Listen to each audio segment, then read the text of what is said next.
এই ছাগলটা 2-3 বছর ধরে কিছুই খায়নি, যার কারণে সে তার মালিকের ঘরে সব মালামালগুলোকে খেতে শুরু করে দেয়। এমনকি সেই মেয়েটার লেহেঙ্গাটাকেও ছিঁড়ে খেয়ে ফেলে, আর এই পুরো পৃথিবীটাকেও খেয়ে ফেলে, এমনকি তার মালিকের লুঙ্গিটাকেও খেয়ে ফেলে। जानवर है। যার কারণে তার মালিক তার গলায় রশি বেঁধে তাকে বাইরে বেঁধে রাখার জন্য নিয়ে যায়। साले को छोड़ूंगा नहीं। কিন্তু সেই হারামি তার গলার রশিটাকেও খেতে শুরু করে দেয়। এই জন্য তার মালিক যখনই তাকে থামানোর চেষ্টা করে তখনই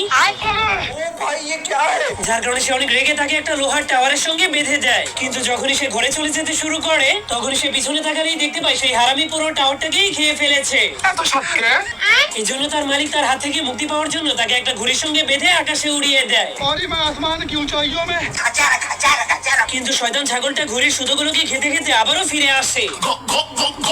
তুমি কি পাগল হইলে না মাথা খারাপ? এই জন্য তার মালিক অনেক রেগে তাকে একটা ঘোড়ার